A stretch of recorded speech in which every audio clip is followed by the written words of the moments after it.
You're listening to Everything Out There with your host, Steve Stockton.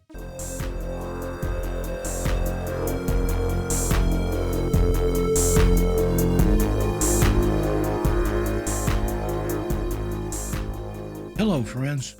Hello, and welcome back. Everything Out There on the Clyde Lewis Ground Zero Radio Network. I'm your host, Steve Stockton. Thanks for tuning in. Joining me tonight, hopefully you know them from their YouTube channel, Dice Rollen, uh, horror movie maven extraordinaire. Dice, how you doing? Come on in here.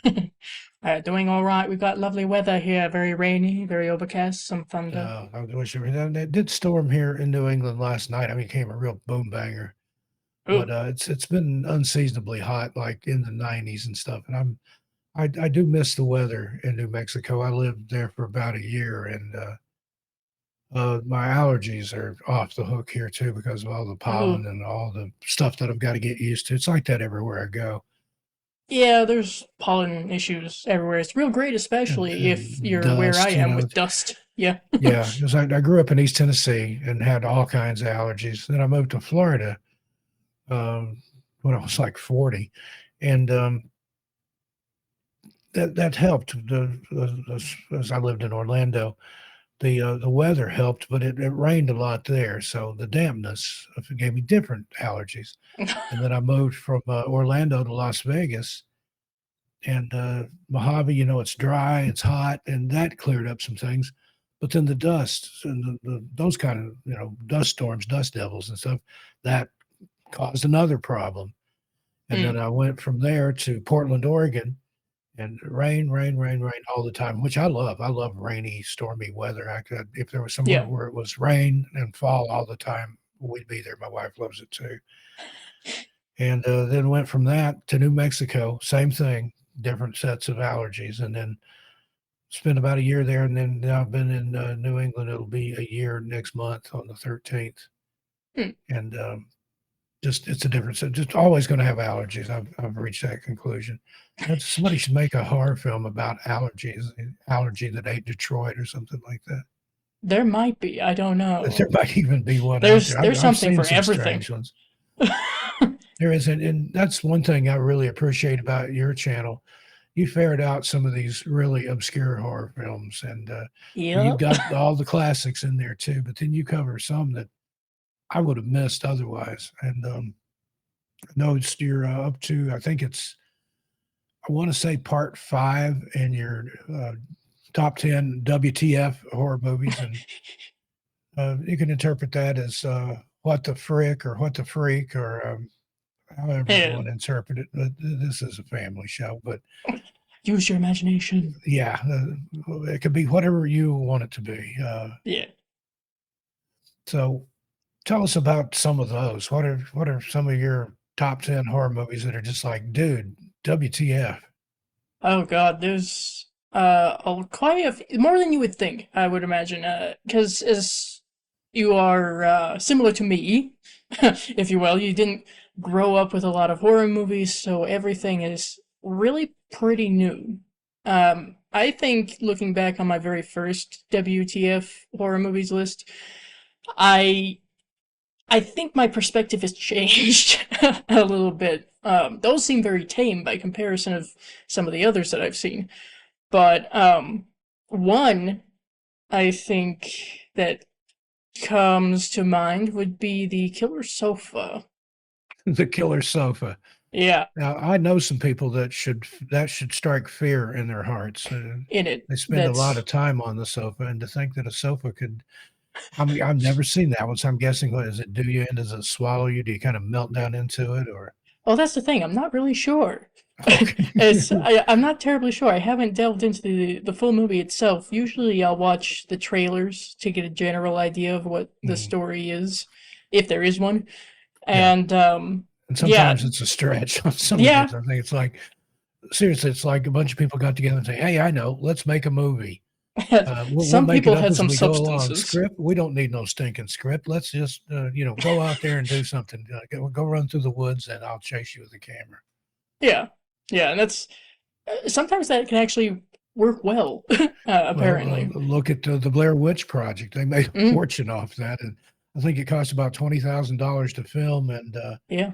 the franchise, last I checked, it's raked in. I think it's over $1 billion worldwide.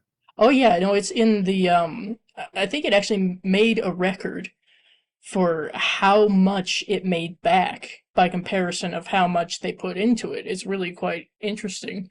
Um, but there's other things. That one at least makes some sense. It Yeah, helped start the it found was footage based genre. on a local legend, maybe Yeah, kind of, sort of, a little bit. But a little bit that one loosely. had the best guerrilla marketing campaign ever. They went Oh, around to college campuses and put up missing posters for the people mm-hmm. that were going to be in the movie, and they built a whole thing around it. Some of those people had to go on television after the movie was out and say, "No, that's not real. I'm really alive. It was I'm all just a right. movie." Yeah. There was, I think the main actress, her mother was getting sympathy cards from people because they actually thought that she was missing.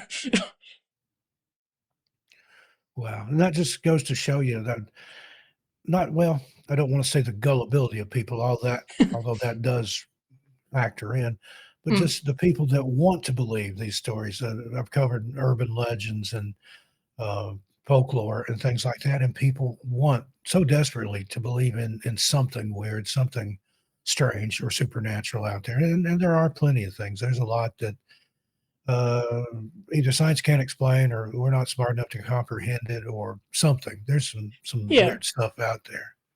Yeah, I've experienced a few minor things that I can't, as a pretty logical person, I really can't fully explain. So I'm willing to believe some things, Yeah. but Well, I prefer to experience it. how about delving into one of those or two of them with us? So, what has Dice Rolling had happen that scared their pants off? Well, the interesting thing is that I'm not a terribly easy person to scare, so I wouldn't say anything's really scared me, but it has on occasion been rather eerie. We'll say a little hair raising, perhaps. Fair enough. I'll go with one that was actually somewhat recent. It's when we moved, my family and I moved to New Mexico, so kind of fitting. Um, this house, let me see if I can try to describe it. It's a two-story house. We're off of literally a country road, and it's a dirt road, so it's off a highway. It's really quite secluded and right up against a national forest. Well, that's And a we've plot for a horror film right there. exactly, yeah. There's no cell service, and I'm here going perfect. Who decided this?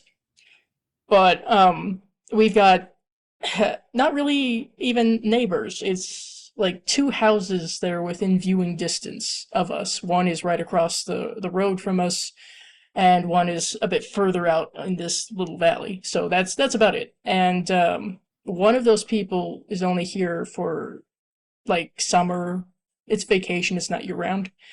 And at the time, the closest neighbor right across the road from us was there.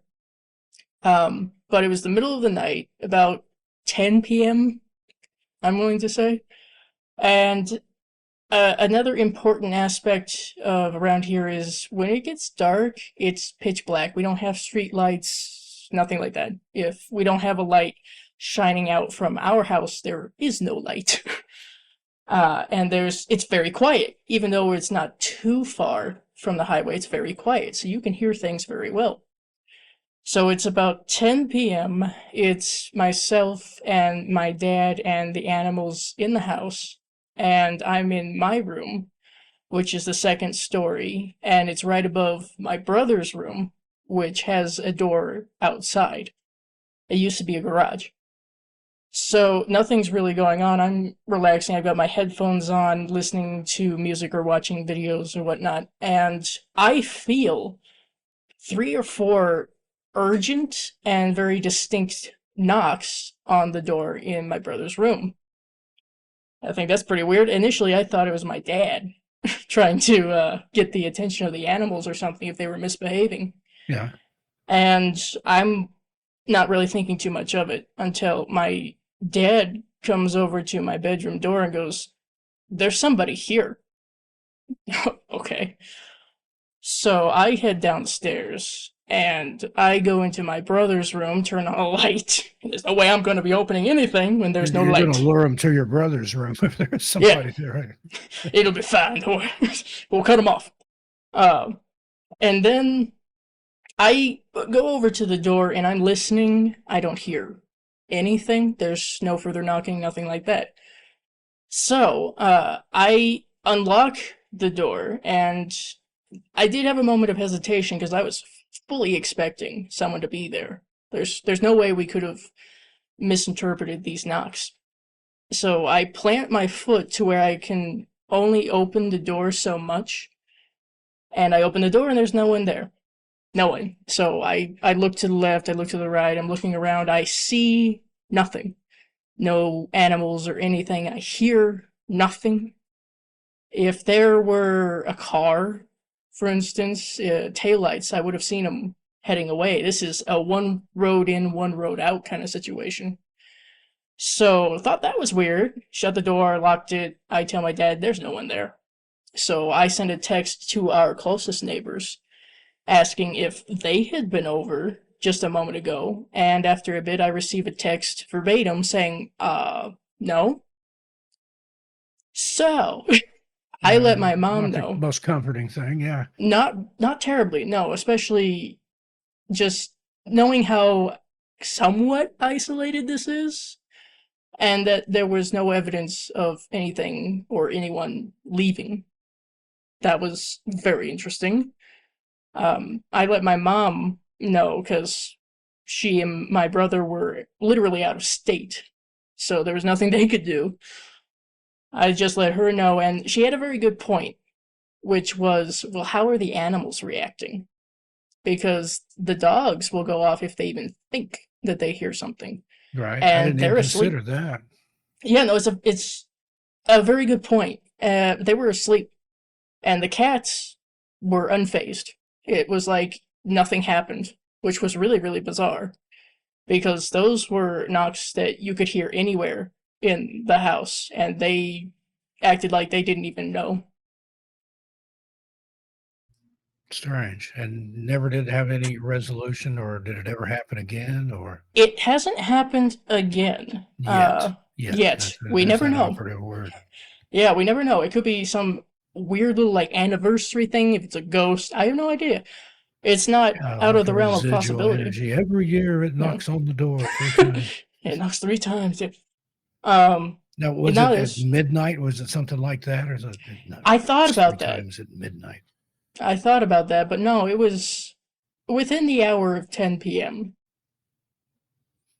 Now, just out of curiosity, did you mark the date on the calendar to see if it does happen again, if it correlates with maybe a certain day, certain time of the year, or certain, I if it did, is some sort of spectral anniversary?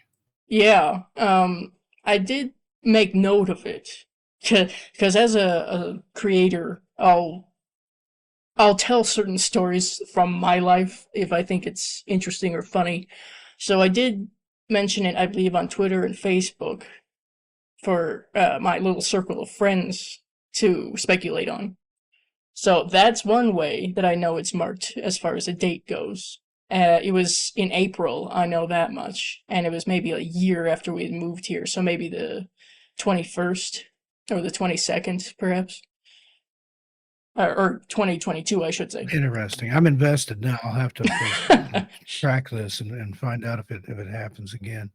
Yeah, no, Although I've lived places where there was one option of something would happen and then it would never happen again, at least not that I know of, but yeah, there's a strange. few, maybe a handful, we'll say a handful of options of what it could have been. And like I said, I like to think I'm a pretty healthy skeptic when it comes to stuff like that. I don't automatically go, it must be a ghost. I tried Yeah. to figure out other options of what it could be. And I know it wasn't the neighbors because they said they were not over here when that happened. And they hadn't been for the whole day. So it wasn't them. It could have been some weird animal situation, perhaps some sort of bird knocking on something, and that seems a little less likely just because of how forceful these knocks were. They seem very distinctive. So the other option is it could have been someone who was coming up here assuming that this house was still empty, but trying to case the place. Yeah. Or it could be mountain people. I do know that there are some stories of mountain people, and that would not Feral be cannibals. I've covered stories of a. Yeah, those, like in Appalachia and things. So who yeah. knows? Like those was it Wrong Turn movies? Now, do you consider those movies like that? Is that a horror film? I mean, it's Oh, more yeah. psychological terror, but I, I see him a lot in the horror genre. A lot of people in the horror community cover those. That the hills have eyes, you yeah, know. Hills Have Eyes and The Town That Dreaded Sundown, I think's Mm, one, and oh, oh, what's the other one? Of course, the Texas Chainsaw Massacre. You know that. yeah, I didn't hear a chainsaw, so that was Yeah, comforting at that's least. good. But I've got a friend that lives in Tennessee, and they've got like all kinds of security and stuff around their house. And he went out to the barn one day. It was a good distance from the house, and there was somebody in the barn. It was, I guess, like a homeless person or something, Hmm, and he had a leather or uh, a burlap bag with him. And that's they comforting. called the cops on him, held a weapon on him until the cops got there. The cops looked in the burlap bag and he had a machete in there. So that's Ew. not a good thing. A scruffy, hairy guy hiding in your barn with a machete in a burlap sack. Now, there's a plot for a horror film. Yeah, I think we have something like that actually. Yeah. But yeah, what was there's some story my grandmother used to tell me when I was little. Rawhead Bloody Bones. I think they made movies very similar to that, Rawhead Rex and some of Hmm. those. But Rawhead Bloody Bones was a man that wandered around in the South, and he had a burlap sack with him. And the kind old gentleman that he was, he if you were out after dark in your yard or anywhere you weren't supposed to be as a child, he would snatch you and put you in the gunny sack and carry you off. Or if he was in a bit of a hurry, he would cut your head off and just take the head with him. So Aha. I One of those didn't lovely stick little around to tales. hear all the details, but that one that scared me when I was little. My grandmother used to scare the pants off me with all those urban legends and stories and folklore and things. She was a self-proclaimed witch. She called Hmm. herself a gypsy witch, but I don't know where the gypsy part came from. She was born in the Cades Cove area of Great Smoky Mountains in Tennessee, but I think somewhere back in the lineage there was an old country that they came from, other than jolly old England. But Okay. she read tea leaves and coffee grounds and uh, phrenology. You could tell fortune by the bumps on your head and palmistry. And she didn't read tarot cards. She said they were evil. But she had like regular playing cards that she had added her own symbols to. So it was kind of like a Leonard Mound deck. That But was a she loophole. was frighteningly accurate. Hmm. And she would often tell me things about me that she had no way of knowing. And, you know, keep 8, 9, 10-year-old kid on your toes, make them think that your grandma can read your mind and frightening prospect. That's one method. But now, do you have any kind of anything like that that runs in your family where there are people that were involved in spiritualism, like my family was? That was around the turn of the last century. They got into that because they had relatives that didn't come back from World War One, and they got into spiritualism real heavy. And that's when they started with the seances and the table Hmm. tapping and the Ouija boards and all that stuff. Anything Hmm. like that on either side of your family? Do you have anybody that tells fortunes or has a sixth sense or anything? Me. That's me, really. Yeah, I'm the one that kind of got into the spiritualism, the occult, I guess some would call it. I do refer to myself as a witch, not a Wiccan. That's something I've learned the difference of over time. So just, a witch. We'll do many things. We have many different tarot decks. They're very nice. Some have been gifts.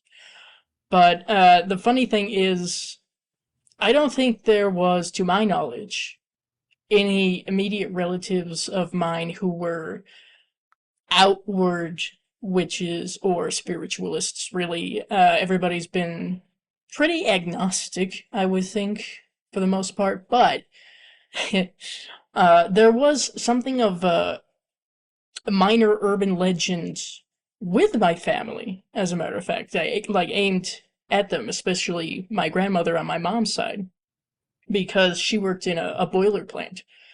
And of course, that was during a time where it was primarily a man's job.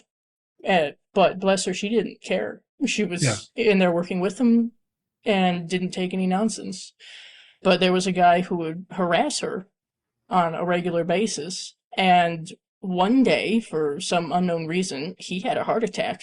And people thought that my grandmother was either in the mafia or a witch. Hmm. So he recovered, he came back, harassed her again. He had another heart attack, and I believe that he died. Oh, wow. So everybody learned not to mess with grandma, Yeah, I hope just in so. case. Better to err on the side of caution. Exactly. So that was kind of her legacy there. And for some reason, some neighbors in our old state, in our old neighborhood, were under the impression that my mom is a witch. And as I like to say, it's really kind of funny. They thought my grandmother was a witch, they thought my mom was a witch, and I'm over here going, wrong again! It's me! Haha! And I've noticed that in families that have that, it tends to skip a generation. My grandmother had all these abilities.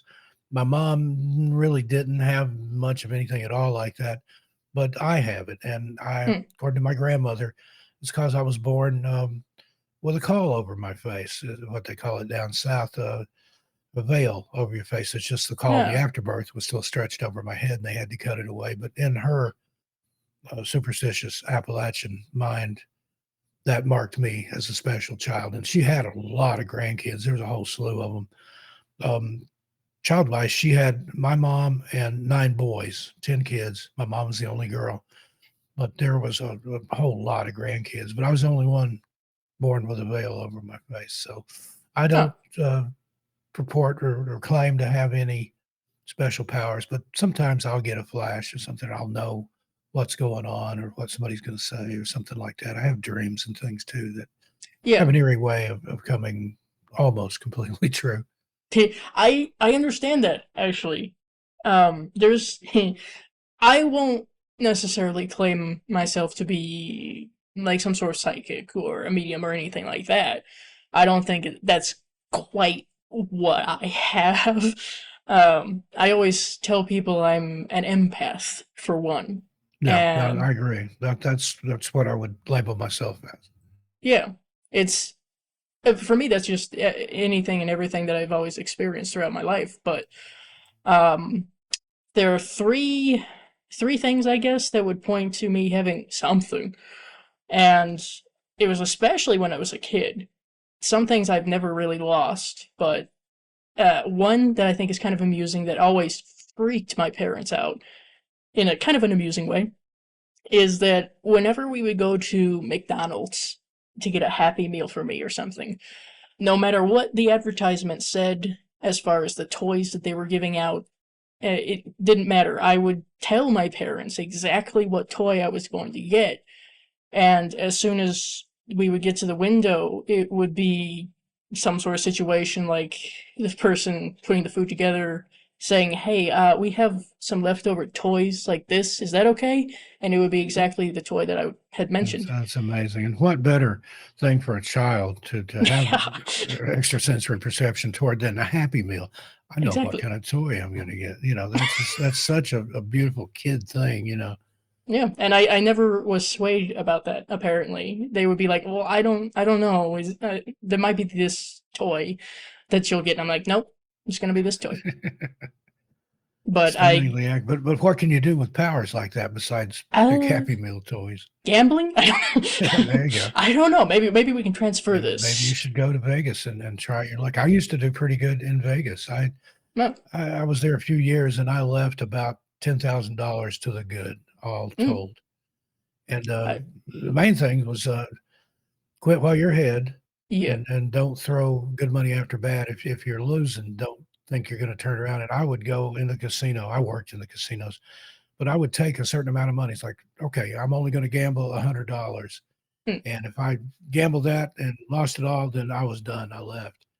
that's fair. I But think that's the healthier version yeah, of that. and also if you're local, there's a lot of those local off-strip casinos where you can sign up and get their little members cards, and they would give you the one there at I can't remember the name of the casino now. It's on the off-strip. It's across the street from the Palms. I can't remember. Can't believe I can't remember the name of it because I spent a lot of time in there. But they would give me like $20 a month to gamble with, and you had to gamble that 20, all of it. It read your card. But there was a lot of times I'd go in there with $20 of their money and then walk out with $60 of their money. Just I don't know. I would get a certain feeling like I think I need to play this machine, and Yeah. majority of the time it worked. And other thing I was really good at was 3-card poker, but there's absolutely no luck involved in that. It's just you just have to beat the dealer. And Nah. roulette, I could do okay with roulette. I came up with a system where I could win about 80% of the time. Of course, if you do it long enough, you're still going to lose. So just bet small and sensibly. Yeah. See, I've never tried any casinos, but I think, well, in all fairness, I don't think I've been old enough to go into a casino for a while. So Yeah. we're in the age bracket now, I suppose. It sounds like a road trip to Vegas. Or I know there's casinos out there in New Mexico. I never did Yeah. visit any of them, but there were some close to where I live down in Farmington. It Yeah, was no, we've driven by a lot. right in the edge of the Navajo reservation, and there's some casinos there. I can't remember. I remember one weekend I almost went because the Bee Gees were performing there, but I Huh. didn't make it. Bee Gees and some gambling sounds like an Yeah, interesting what evening. what could be better? Perhaps But Madonna and gambling. I don't know.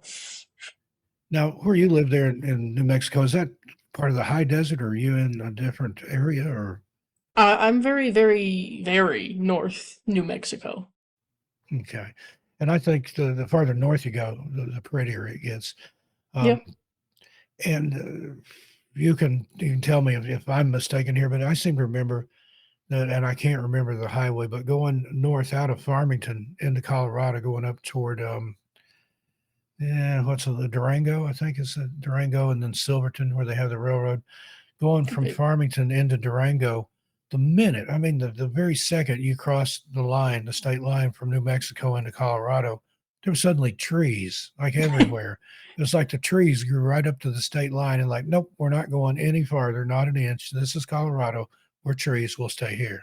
Yes, I guess they're very picky trees. Yeah. The very south Colorado, it's a bit of a difference with the trees. I know that certain roads that I've taken up to Colorado and back down, there's still plenty of trees. I think it depends on the area, the preference of the trees, but yeah, Yeah. there's a lot. And the signs, for some reason, of, welcome to Colorado, people love to take pictures there and put stickers on those signs. I know somebody that put stickers of their YouTube channel on some of those signs. I won't mention Yeah, any names here, but it seems about right. Yeah, it could be I've worse. seen those all over the place. I saw them on the "Welcome to Aberdeen, Washington" sign with that has Kurt Cobain's picture on it. Somebody Huh. left them on the Golden Gate Bridge. I don't know what miscreant, vandal, and scofflaw put those stickers up there for my YouTube channel, but there they are. I didn't do it. I swear. I didn't do it. Nobody saw me do it. You can't prove a thing. Bart Yeah. Simpson. But now, did you ever go to either Durango or Silverton?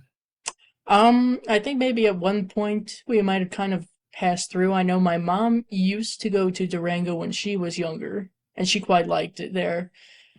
We've explored kind of sort of a few different places, but I still feel like there's plenty more to explore, but Yeah, especially here in New Mexico, a because lot of history yeah, up in that yeah, area. I know Durango. I liked it. It was kind of it was a college town. Kind of had a hippie vibe to it. A lot of hmm, that type people there, and I loved it. I mean, I grew up, and I was born in '63, so remember, the Vietnam generation and the peace and love generation and all that. yeah. But it was very reminiscent of people that I saw in early childhood.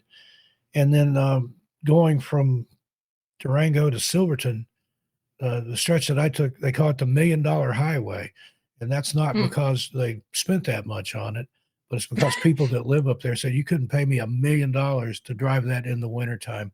I mean, That's fair. switchbacks, hairpin S curves, and some of Ugh. them there's not even a guardrail.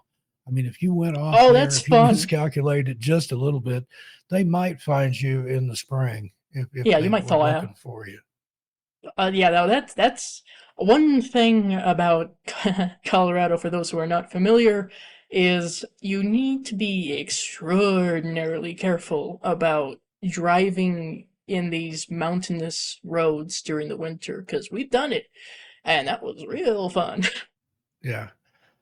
It just and then the altitude. Now I Mm, moved from Portland. I lived anywhere, depending on where I was there, from 6 to 36 feet above sea level.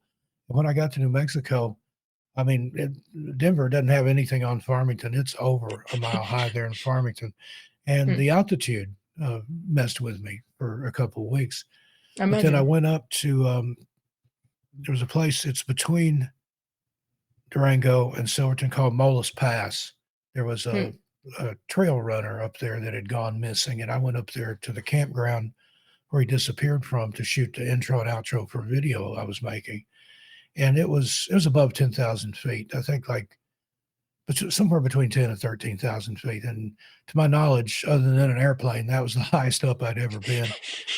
And I mean, stupid. It was, for one thing, I couldn't breathe mm, and, got like tunnel vision and everything was funny. I mean, just funny as hell. And the person that was giving me a ride up there, like, we need to get you some oxygen. So we yeah. went down off Moles Pass down into Silverton. There was an outfitter down there where you could buy canned oxygen, which Hmm. it looks like an aerosol can. It's got a little face mask with it. They even have like flavored oxygen. Yeah, You hit the grapefruit. button, take a couple of breaths. It's almost pure O2 that you're breathing in there. Yeah. But like we'll go down there. It's on Main. It's down on Main Street, and I just that Bob Seger song popped into my head. So I'm like, down on Main Street, and I'm just and laughing, and I'm like, I probably would have died if I ever got down off there. He didn't get But enough oxygen. He was laughing yeah, too I much. got the oxygen, and I went back up to the campground, and literally I'm holding the oxygen behind my back. Well, we're here at Molas Pass today, and then where a trail runner has gone missing. Yeah. I'd get a sentence or two out and then have to hit the oxygen. I was so happy to get down off there. And um, I had at the time blood pressure issues. And I talked to my doctor Mm, about that. And she said, yeah, you don't need to be going up to these high elevations. She said, you can probably do it for a few minutes like that, but don't try to spend the night at that high without getting acclimated to it. She said, you could, do some serious damage to yourself. So I'm like, oh, yeah. something else to worry about. It's not advisable. But that when it dawned on me that Rocky Mountain High that John Denver was singing about, I thought he was talking about dope, but I think he's talking about oxygen deprivation. Could be, or it could be both. We don't know. Yeah, probably knowing John Denver. No offense to anybody that's a John Denver fan, of course. He was a chill guy. We know this. Anyway, those experimental planes got him. Eh, There's even like urban legends and stuff surrounding that, like that it was some sort of curse or something like that. Yeah, yeah. the curse of flying an experimental airplane too close to the ground, I think, was the Could curse be the guy. gravity was not the friend that The day. curse of gravity. Yeah. But now there was a movie I remember probably back in the '90s that was about urban legends, and I can't. Maybe the name of it was Urban Legend. It had. It could be.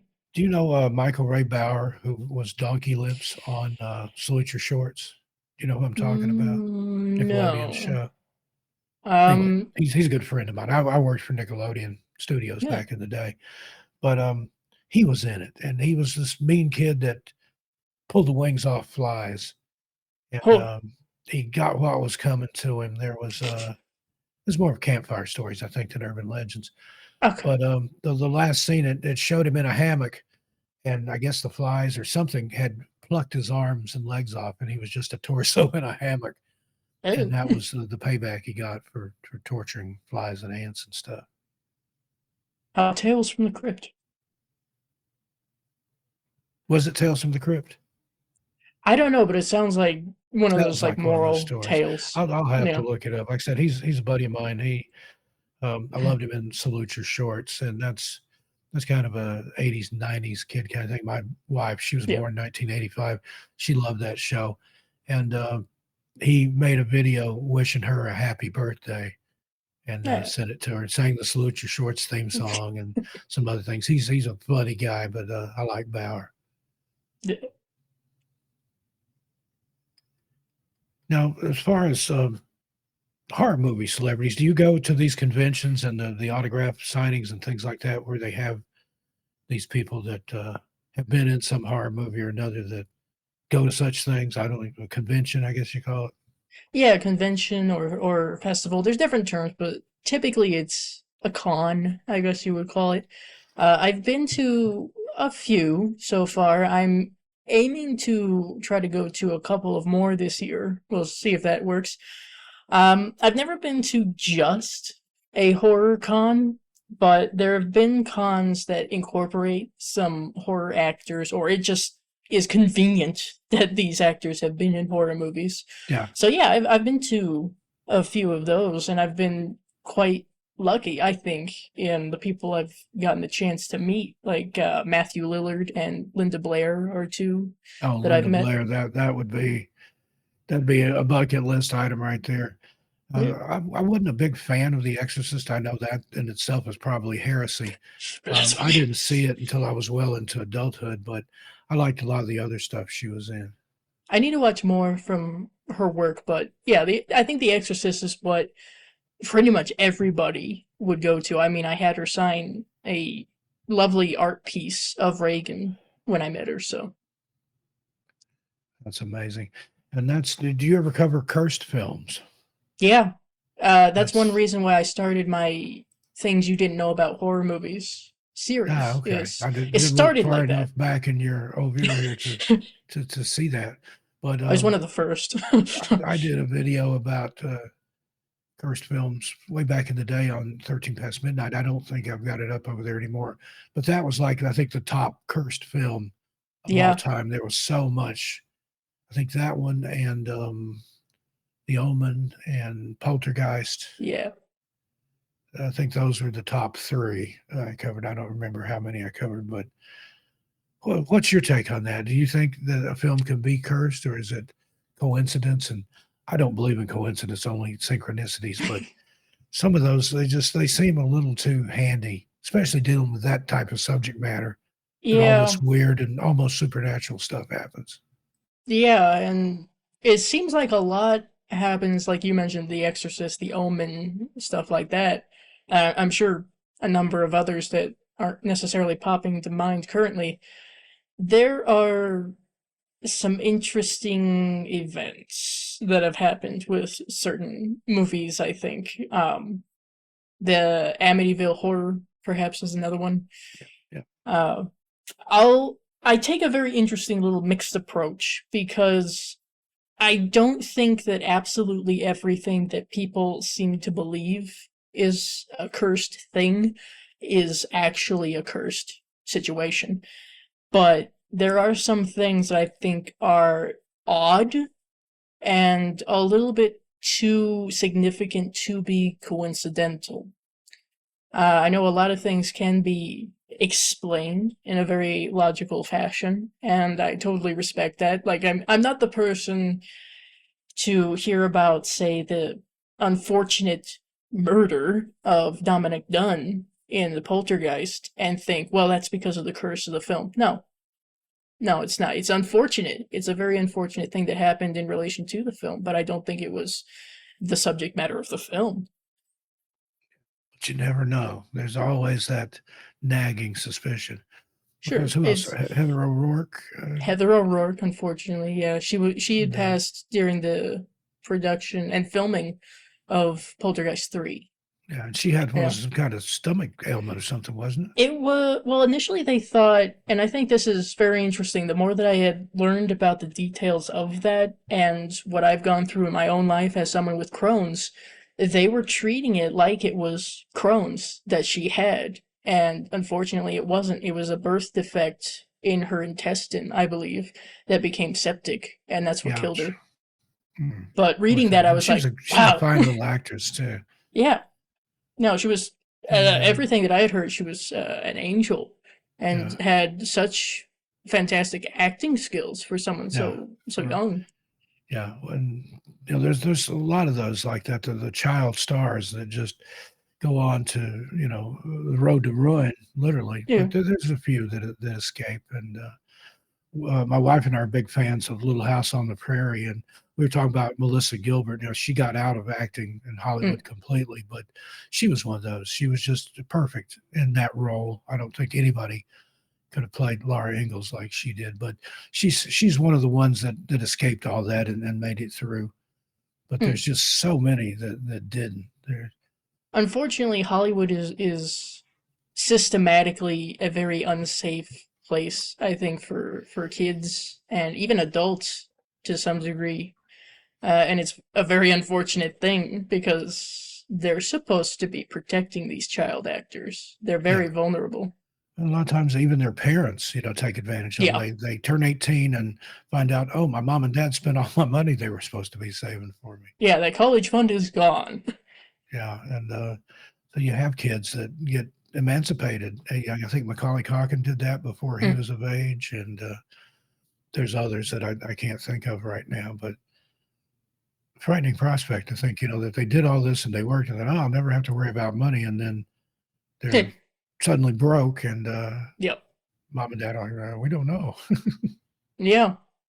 I believe that the original actor who played Uncle Fester, he was one of the people who had created the law that was supposed to protect child actors in that Yeah, fashion. yeah, Jackie Coogan. He was Mm. when he was in some Charlie Chaplin films, and Yep. when he was just a little tyke. And I remember one scene they needed for him to cry, so he had a puppy that he had on the set with him, and they took the puppy off screen and fired a shot, and they came back and said, "Oh, we just shot your dog," and Jesus. he actually started crying. Of course, later he was relieved that they hadn't done that. But what a terrible, A little bit traumatic of thing to put a emotional kid through manipulation. for a piece of film. Yeah. But yeah, he was another one of those that I think he eventually was okay with everything. But yeah, he came up rough. And a lot of those kids on the Little Rascals, the Hal Roach comedies, Yeah. they went through some stuff. And there was Carl Alfalfa Schweitzer was stabbed to death. I think it was in a bar fight. That was over a Mm. dog too. And who else had an untimely demise? Well, of course, Robert Blake. He was one of the smaller ones, and then he had that little incident where he or somebody shot his wife in the head outside of a restaurant in Hollywood. So Yes. I don't know. What's your opinion on that? Was he guilty? I don't know, to be quite honest. I'm not sure. I think I need to read more into it Yeah, it to was just possibly the get an idea. circumstances were strange because he Hmm. forgot and left his gun in the restaurant. Hmm. And then he goes back in to get his gun and makes a big deal on, oh, I left my gun here. See, I'm getting my gun out of this booth where I left it. And then when he goes back outside, in the meantime, somebody shot his wife in the head.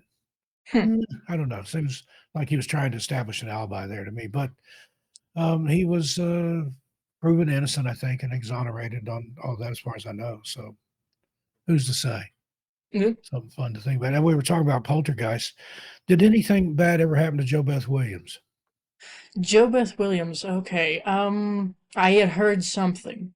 I know that a number of different actors, throughout the trilogy, to be quite honest, had experienced some things. I think Jo Beth Williams had experienced some stuff at home.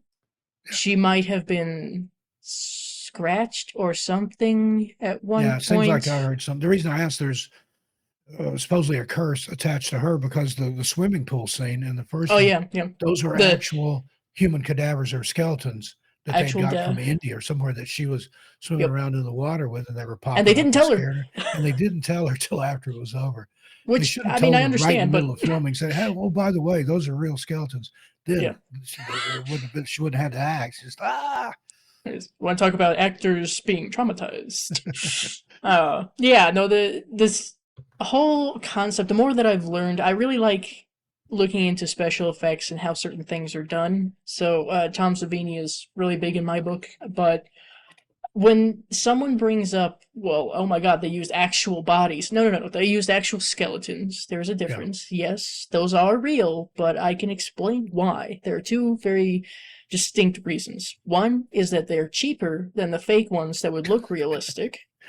And two is if you happen to need to put anything that looks like decomposed skin or whatever on them, you have to bake that. So if you're using plastic skeletons, they're gonna melt. yeah. So a real skeleton would be much better.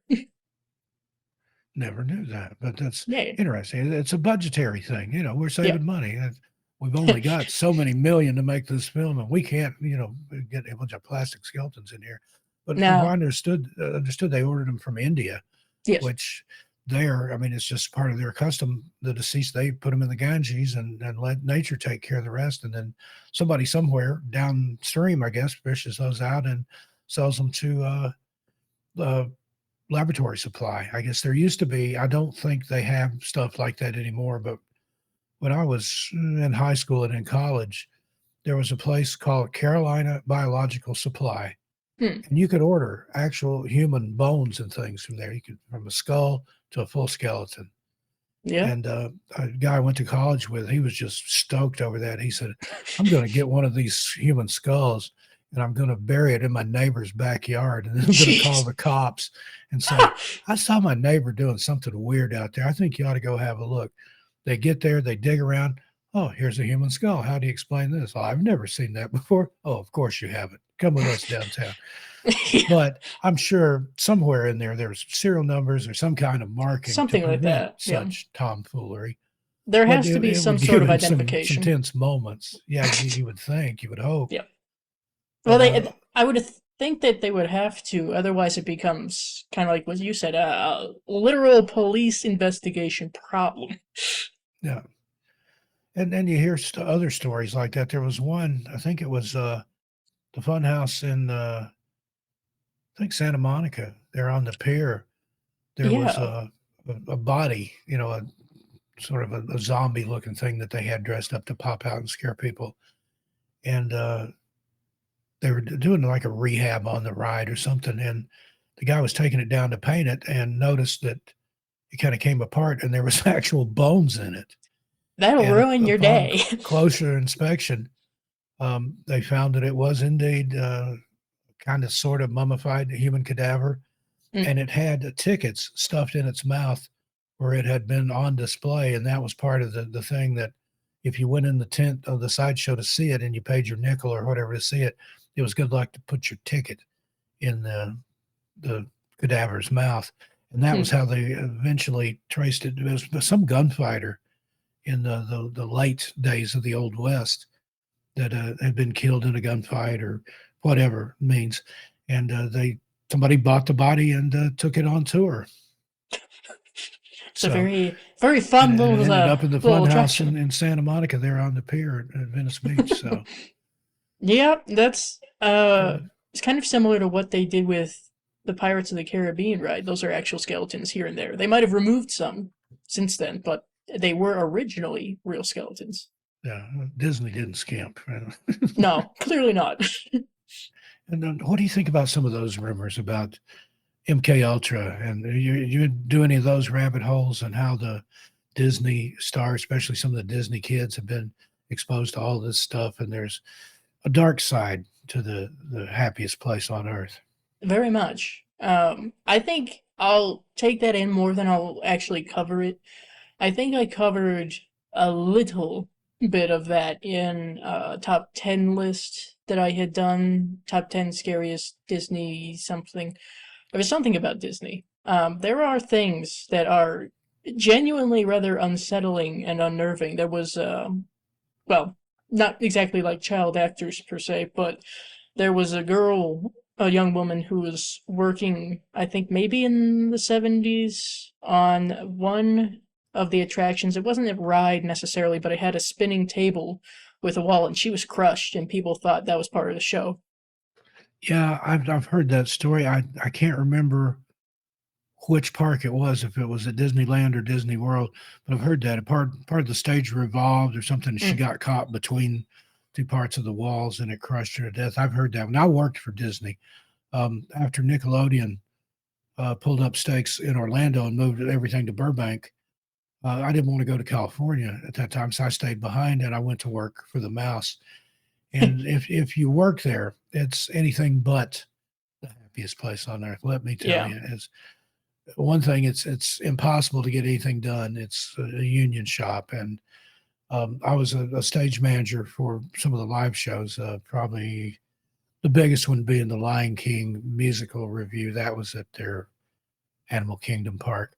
Hmm. But say between shows, if I noticed there was a light out, I had to, let's see, it was an involved process. You had to call a teamster to move anything out of the way. You had to call a carpenter to bring a ladder. And then you had to call an electrician to climb up the ladder and change the bulb. So And, that and answers the seriously, joke. it could take like, and these guys have like, I think they get a break every hour or something like that. No offense to any union people listening in. I get it. Those rules are there to protect you. But when you're trying to do a job and you come up against you, and I got called on the carpet. One day I noticed there was a light out. I couldn't get a hold of a teamster to come and move these road cases out of the way. And so I just went backstage somewhere. I found a ladder, brought it out, climbed up on it, had found a bulb, changed the bulb, came back down, put the ladder away, and they filed a grievance against me, like all three unions. Like the Teamsters wanted my ass, the electricians were mad, the Mm. carpenters were pissed off. I just what do you do? So that made it difficult to work there. But you had to smile. The only people that don't have to smile are the people that work in the Haunted Mansion in the Mm. Magic Kingdom, and at Disney MGM, which is something else now. That's what it was when I was there. The people that worked in the Hollywood Tower of Terror, they didn't have to smile. No, you just have to look creepy. Yeah, and but there's all kinds of legends. And the thing that how they get away with it, and I hope the mouse doesn't take a hit out on me for talking about some of their secrets. Oh, I fought with the mouse once in a while. It's all Yeah, right. but in the Magic Kingdom, there, if anybody is hurt or injured in any way, they take you across the street to the hospital in Celebration, Florida, which is the town that Disney built. And I mean, there was somebody that on the Wedway People Mover, there was somebody that was cut into like four pieces. They're Ew. obviously very, very deceased. But they took all the pieces across the road to Celebration and declared them dead at the hospital. So they can honestly say that nobody has ever died in the Magic Kingdom. They did, but they weren't pronounced dead there. Yeah. It's When I was working there, there was a German tourist, I think it was a teenage girl, that had some kind of birth defect that she didn't know about, and had cerebral hemorrhage on the, yeah, I can't remember the name of the ride, one of those that spins and then the bottom drops out, the centrifugal force holds you to the wall. yeah. And when it stopped, she was dead. I mean, but Uh, take her across the street, pronounce her dead. She didn't die in the Magic Kingdom, but there No, of are course not. dead people in the Magic Kingdom. Yeah. Um, as you're riding the monorail coming in, off down in one of the swampy areas there is a place you can't see it. You probably couldn't even find it if you went down in there, but it is a swamp. There was somebody with a lot of money that when he died, he wanted to be buried on the property there at Disney, and somehow, I'm sure it took a lot of money and a lot of finagling, but Mm. there is somebody buried back there in the woods near the Magic Kingdom. And another thing that used to happen often is people would smuggle uh, ashes of the departed Yep. into the park, and the Haunted Mansion seems to be the place that they most preferred place to dump ashes. And they Yeah. tell you that, that we vacuum this place every night. That if your loved one gets deposited here, he'll be in a vacuum cleaner bag by the Receptacle. morning. Yeah, Yeah, they've got a code for when that happens. It's either the Haunted Mansion or Pirates of the Caribbean, apparently. yeah. And at Disneyland in Anaheim, there's a Club 33. Have you ever heard about that?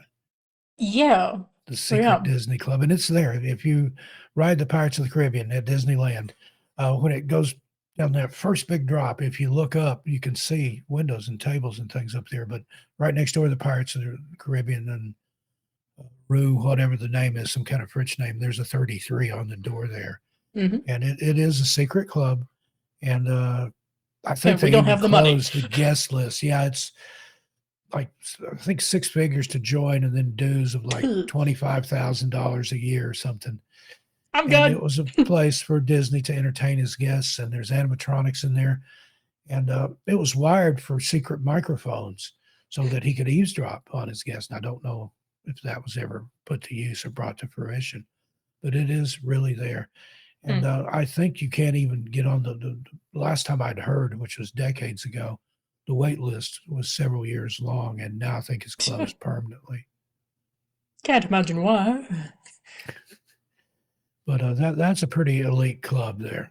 Club, Yeah. and 33, you get that whole Masonic Illuminati Yeah, angle in there too. Heard the that three about plus Disney. threes. Yeah, and the apartment there above the firehouse. I think that's in both Disneyland and Disney World.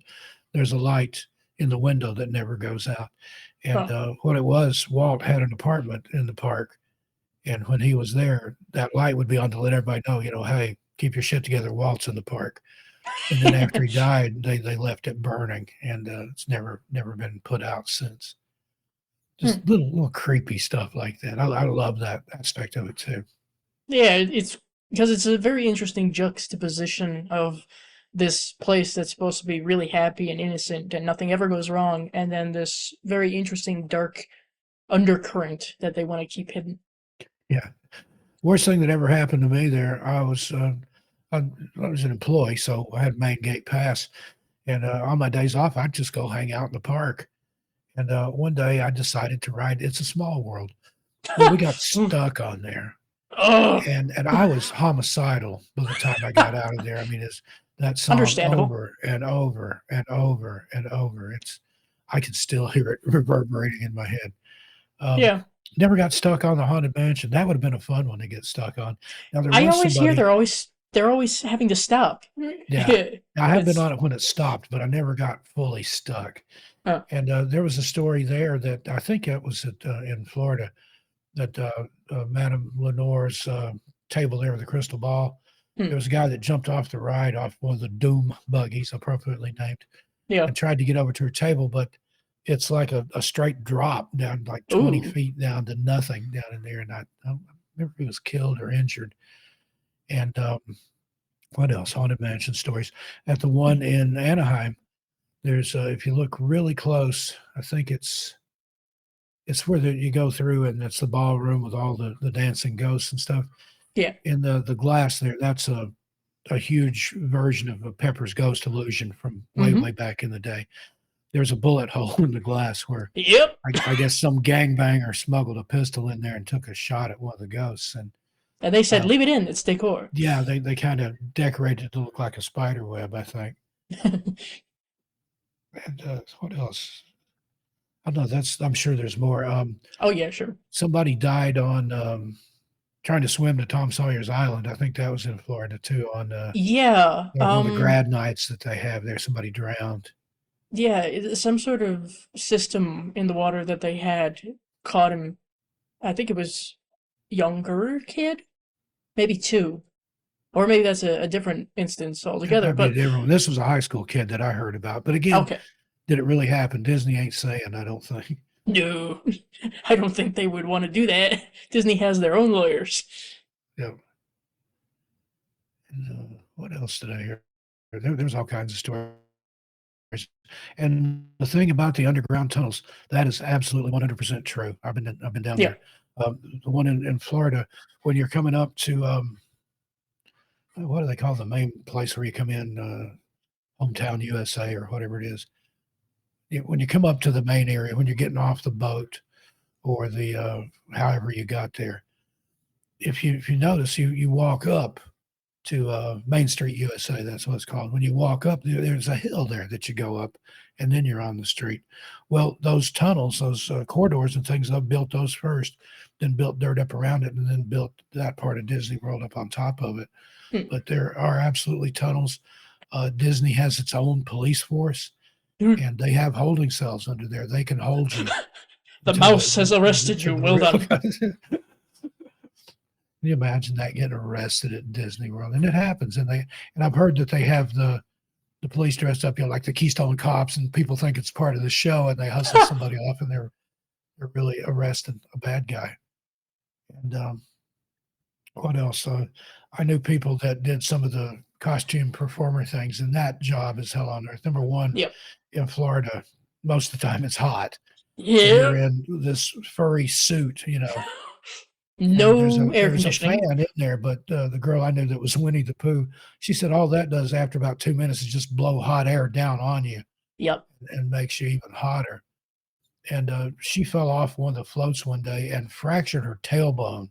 Ugh. They made her get back on and ride till the end of the parade and then seek medical attention.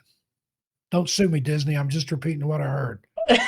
These are personal tales from people who we will not disclose. Thank you. And another secret I can tell, because it doesn't exist anymore.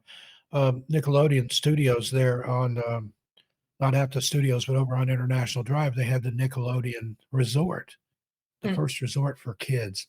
And I was there. I worked at Nickelodeon Studios, but we had stuff to do there during the grand opening. We put on some live shows and shot some videos and stuff. I directed a video of what was the name of that band? I can't remember. Some guys with a bunch of tattoos and guitars, but they lip sync the whole thing. So it wasn't Sounds much about like, right. here, go dance around the playground and look at the camera. Okay. I can't remember the name. It was a big grunge type band at the time, but Huh. they were there. I also ran into Will Smith and Bruce Willis during the grand opening. Huh. They were they had a Nick at Night bar in the main area there, and it was closed, but we could go in there after hours. And I went in, sat down at the bar, and I just happened to look over. My friend was a bartender, and I happened to look over, and there's Will Smith. And, we were trained to not, fawn over the celebrities or anything. So I just sat there. Well, in a minute, somebody comes in, sits on the other side of me. I glance over. It's Bruce Willis. Well, they start talking to each other, and I'm just kind of sitting in the middle, like, I'm not supposed to say anything to these men. Be real cool. Don't want to real lose cool. my job over saying hi to either one of these. Who else did I meet at Disney property? Well, that was at Nickelodeon, but at Disney, I met Lou Diamond Phillips. They had him in there when I did something. And Christopher Walken. I was at Fulton's Crab House one night, and Christopher Walken was in there having dinner. I used to go to Fulton's quite a bit. That was in the old the fake steamboat they had there. It had been the Empress Lily, named after Walt's wife, and then they turned it into a seafood place. But who else? Jason, what's his name from Seinfeld? Oh, The little bald guy. I can't think of his yeah. name. Jason. So he was in there having dinner one night. And I saw Rob Zombie and Sherry in the bar there in the Constellation Room at Fulton's. And then who else did I see? There's somebody else. The basketball player with all the piercings and tattoos. This has been a long time ago. Dennis Rodman. Dennis Rodman was in there. And did I mention Def Leppard? I saw them in the bar. The bartender said they were a bunch of punks. They ordered like 2 beers apiece, and then didn't tip. They waited for their change, and he said it was like 87 cents or something. So he's like, I hate Def Leppard. Fulton's was just up the road there from House of Blues, which was in the downtown Disney complex. So occasionally people were at the House of Blues or whoever would wander up there and come inside. So what about you? Any brushes with celebrity? if you can call those celebrities. I guess a couple of them you can. People who are in the public eye. Yeah. I think most, if not pretty much all, of the instances where I have gotten to meet a celebrity or walked by a celebrity have been at conventions and stuff. Yeah, I'm not counting those. I'm counting ones in the wild. At Yeah, okay. conventions, I met Uhura and Scotty from Star Ah, Trek, the original Lois Lane, the guy from Buck Rogers, the TV series. I don't remember his name right off the top of my head. They had Adventure Con in Knoxville, Tennessee, and I went to that. The Star Trek convention was in Chattanooga, but I've never been to like a horror convention or one where there would be a lot of horror, like the Chiller thing that they have in New Jersey. I would love to go to that. mm. There's more that are popping up, which I'm always happy to see. There is one in New Mexico that I have learned about last year, but by that time it was too late. Of course, it was already going. It's Morgue and Crypt, and that's in Albuquerque. So that's one that I'm hoping to go to this Yeah, year. It's still a little bit early. The irony of it is that I was passively complaining about how most conventions happen during the summer. That's convention season, and that's fine, unless, of course, you happen to be very pale and sweat easily, like me. yep. But a horror convention Same should here. be around fall, and Yeah, this you would one think at happens, least in October or something. yeah, but this one happens at the end of September. So I was like, ah, cool, good timing. But that's the one that I'm hoping to be able to attend. But as Oh, far maybe you as can stream live from there or something. That would be great. I don't know about live. I'll probably get very distracted. I don't know if I'll stream, but I'm hoping to be able to do some like walk around At vlogs least and do whatnot. person That would on be the cool. scene kind of updates or something like, Yeah, we are look, now it's heading Corey over to the Feldman. table. Yeah, sure. Yes, we're heading over to Corey Feldman. Up, we're being tackled now. I'd love to go to some stuff like that. I get invited to the weird ones. I've been to the Squatch Fest in Longview, Washington. I went there twice Hmm. when I lived in Oregon. And a couple of years ago, I went to some kind of UFO convention in San Francisco and Huh. spoke there. Dave Scott was my opening act. That was interesting. I mean, the UFO people are, no offense to any UFO people out there, but the people that go to those conventions, the abductees and the experiences and stuff, they're a very strange lot. And I don't discount anybody's story. I've seen some things. I've had some missing time and things, but these people are hardcore. And They live the I've life. learned the hard way that if you are asked to speak at a convention of any sort, don't stay at the property. This was at it's a Hilton, something at the by the airport there in San Francisco. Every time I went to the lobby to get a cup of coffee, people would come running up to me and want me to sign books or sign their program or have a selfie. And then there were even people that would camp out by my door. That's a little too creepy. So uh, That's a bit far. yeah, I was supposed to go to the first Dogman convention, which it was near Land Between the Lakes. It was going to be in Paris, Tennessee, Huh. and I was going to go to that, but my driver got COVID, so I didn't go to that one. But I'd made plans I'd rented a fishing cabin like in the middle of the LBL. I wasn't going to stay at the property anymore. That's fair. I think if you're Lesson learned the hard way.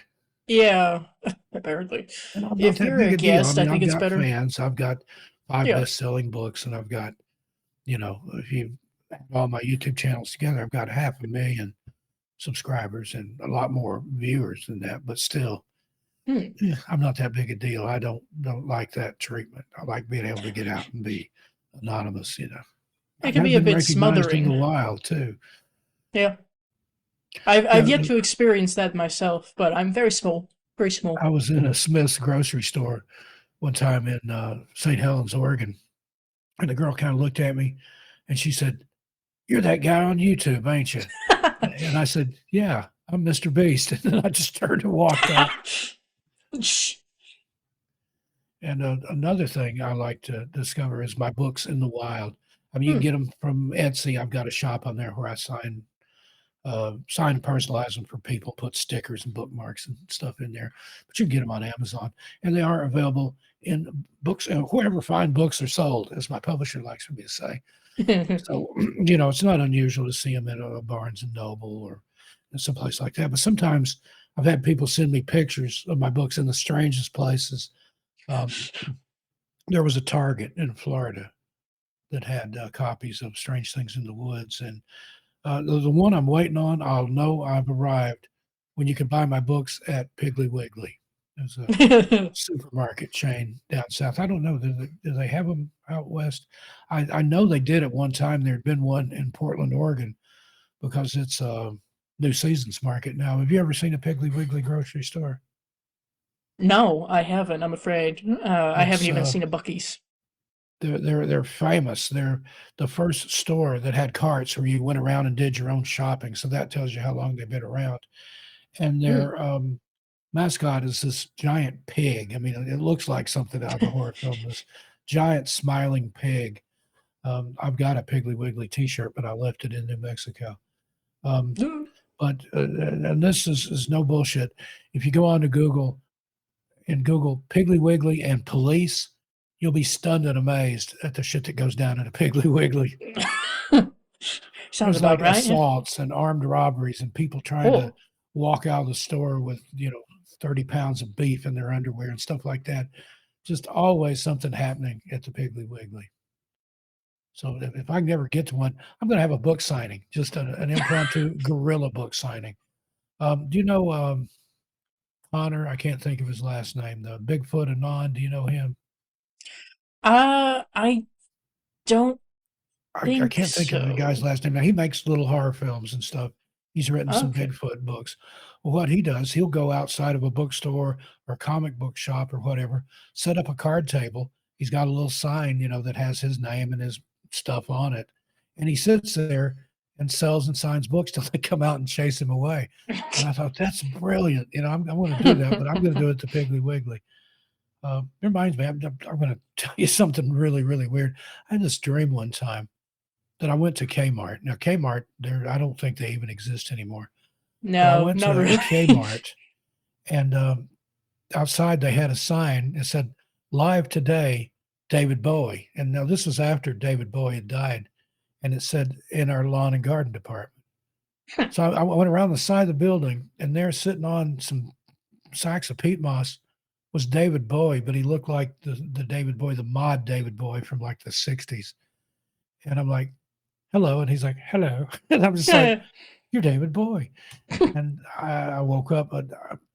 Can you interpret dreams? What would you, other than me being a raving lunatic, what would you think of a dream like that? I dreamed about David Huh. Bowie at a Kmart, but they put him in the lawn garden section, and he was only there from like 2 to 3 p.m. Huh. That seems very specific. I've had other Ah, strange dreams about Kmart. Another time, I dreamed that I had a personal assistant robot, and I was on the road. I was in Pascagoula, Mississippi, and I sent the robot to Kmart in the middle of the night to get me some socks. And the robot was killed in a drive-by shooting in the oh, parking R.I.P. lot. little robot assistant. Yeah, Oh, oh, there could be a I had a strange multitude of different childhood. meanings. No, is well, a lot of my dreams, I'll try to interpret, and I've kind of learned something of a system where you have to try to separate certain specific details that seem important, but maybe not, and just highlight certain other things. It's kind of interesting. I'm not terribly good at it, but there are a number of my own dreams where I'm like, well, that I don't know what exactly I'm trying to be told with that, but we'll try to decipher. And I've tried those dream dictionaries and stuff like that. And you look it up, it's like, a bat or a grape or it's something different. Like Pee Wee Herman. I had a dream about a snake wearing a vest. Excuse me. I was in Pee Wee's Big Adventure. He's like, "Do you have a dream, Pee Wee?" He's like, "Yeah, there's this one where there's a snake with a hat wearing a purple vest and rolling a hoop." It's like, she's like, "No, Pee Wee." But anyway, that's what my dreams are. There's no way to interpret my dreams. They're just this mishmash of random bullshit. Yeah, this seems about right. I mean, I've Now I have had deciphered a some few. prophetic dreams, but mostly Yeah, not. a few little prophetic things that are very interesting. Others, it's more rare, I think, for me to remember some of my dreams now. I have to time it right. It's very interesting. It has to be between certain hours of the day where I'll most likely get a dream. But not all of them are terribly prophetic, and some that are, it's not necessarily something significant. Yeah. And my granny, that was one of the things she could do was interpret dreams, but it was, it had to be you dreamed about something specific, not, I'm with my neighbor and we're building a go-kart and then we're going to go get ice cream, something like that. That's Mitch Hedberg. I stole that from him. Rest in peace, Mitch. Um, but yeah, I can't specifically point to anything usually in a dream. Sometimes. Now I have had some that were very, very airy. I remember one time, this was back in the 80s, I guess, early 90s, 80s. Um, I was still in college. I was staying with my mom and dad, and I was asleep on their couch. And I was having this dream that I was in this dark place. I mean, it was just pitch black, but I could hear a low murmuring of voices. And I remember thinking, this sounds like I'm at a funeral home. Hmm. And then I thought, oh, it's dark in here. Did I die? Am I in a coffin? And about that time, the phone rang and woke me up. And my mom answered the kitchen phone.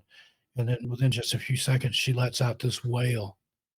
And it was one of her relatives calling to say that two of her nephews had died in a house fire. They were just little kids. Hmm. But the weird part was they had been dead for some time. They were just finding them. They'd been dead for several days. Their mother was smoking in bed. The mattress caught fire, smoldered, asphyxiated all of them, and then the mattress went out. But Uh, anyway, I'm laying there and I'm dreaming. I'm at the funeral home, wonder who died. And then the phone rings with my aunt telling my mom that somebody had died. That was kind of creepy. That one weirded me out. yeah, interesting. I can't say I've had anything quite like that I remember anyway. There were a few instances where, like maybe in my dream something not so good happens to a family member or a pet, and I'm like, okay, so today we are going to be very careful. Yeah, yeah, I've had those kind of dreams where, like, I'm not going to repeat that dream just in case. Yeah. That was a superstition down south that if you told what you dreamed before breakfast, it would come true. So if it was anything bad, you kept it to yourself till after you had breakfast. Well, anytime you have a dream about winning the lottery, you need to say that before you have any coffee. There we go. Hit the wrong button, turned my camera on. I hope I didn't scare you. Um, um, yeah, I had a dream like that in Florida. A very, very real dream that I won the pick three, and I knew what the numbers were. And I got a friend of mine to go with me. We went down to a place, and I bought a pick three ticket with whatever the maximum number of picks you could get. I think it was 10. And I tried every version of that number. It wasn't 1, 2, 3, but I tried like 1, 2, 3, 2, 3, 1, 3, 1, 2, every version of that I could, Mm, and then threw in some others and didn't win diddly. But you know, mm. you can't win Well, if we you don't tried. play, as they like to say. True. True. Maybe that was a number combination for something completely Yeah, different. something else, or It a was a lottery in a Powerball. different No. state. Yeah, it was a Powerball for another state, and I missed it. Yeah. Um, and I usually do pretty good with that. The most I ever won playing the regular lottery, the numbers hit, and it was like $2,000. I was like, Mm. wow, this is great. But when I got there to claim my prize, I shared it with 10 other people. So we each only got $200. Boy, did I feel ripped off. This is some fine print type stuff right Yeah, here. really. And yeah, I play occasionally. I like the scratch off tickets. I bought a Jaws ticket, a couple of them, It's been a few weeks ago. $10 a piece. Got two of them. First one didn't win anything. The second one, I won $20. So I thought, hey, I got my money back. Yeah. So I thought, I'll play it back in. So I went, I got two more tickets, scratched the first one off, nothing. Scratched the second one off, I won $100. Yeah. So I'm still got that one. And I'm thinking, when I get the 100, do I play the 20 back in and keep that rolling? Or do I take the whole 100 and call it quits? What advice would Dice Rollen give me on that?